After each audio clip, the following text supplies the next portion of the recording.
জীবনে প্রথম আজকে আসা।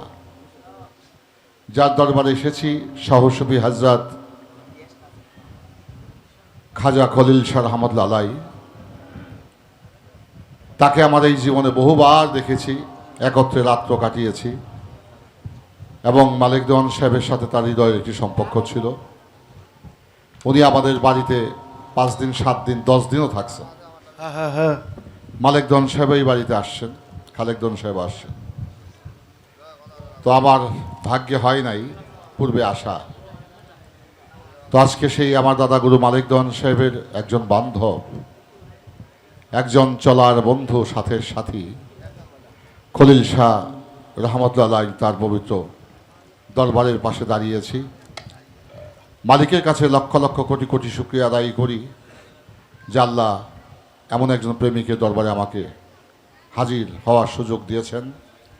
বিশেষ করে তার সুযোগ্য সন্তান ফিরাজ কাকা, তিনিও আমাদের মাঝ থেকে হারিয়ে গেছেন। আমি তার আত্মার প্রতি শ্রদ্ধা নিবেদন করছি। তার সাথেও আমার দীর্ঘদিনের একটি চলা ফেরা ছিল। এবং এখন যারা বেঁচে আছেন, তার ছেলে মেয়ে, নাতি নাতকুর, আওলাদ বুনিয়াদ, সকলের প্রতি আমি আমার হৃদয় থেকে সালাম এবং শ্রদ্ধা নিবেদন করছি। বিশেষ করে কাদির, ওর উৎসাহ এবং উদ্দীপনার মাধ্যমেই পারভেজ, ওদের দুইজনের কারণেই মনে হয় আজকে খলিল শাহ দরবারে আমার আসা হয়েছে। আমার পক্ষ থেকে কাদির এবং পারভেজকে আমার পক্ষ থেকে ধন্যবাদ জানাই। তো যা হোক, আপনারা যারা আসছেন সকলের প্রতি আমার হৃদয় থেকে শ্রদ্ধা এবং সালাম। গান বড় কথা নয়, আমি আপনাদেরকে দেখে গেলাম, আপনারা আমাকে দেখলেন। হয়তো এমন একটা সময় আসবে আমি থাকবো না, আপনারা থাকবেন। এই চলমান পৃথিবীতে আসা যাওয়ার এই জগৎ, কেউ আসে কেউ যায়, তার মাঝেই মানুষের জীবন যাপন করে। এই পাখাটা একটু দাও। তো আজকে এই অনুষ্ঠানে আমি পারভেজের পরিবারের সদস্যবৃন্দ যারা আছে, মা ভগ্নীগণ, আমি সকলের প্রতি শ্রদ্ধা সালাম নিবেদন করছি।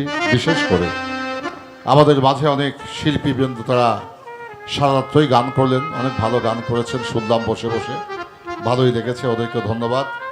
আমি ছোট্ট করে 2-1টি গান করার চেষ্টা করব, ভুল ভ্রান্তি মার্জনীয়।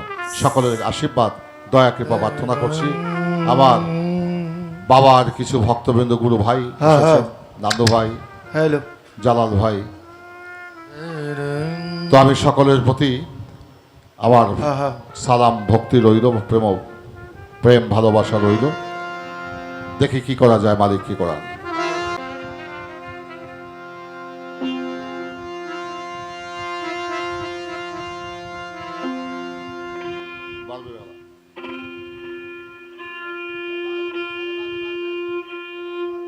লেভেলতে পারবে, রিভাব হবে।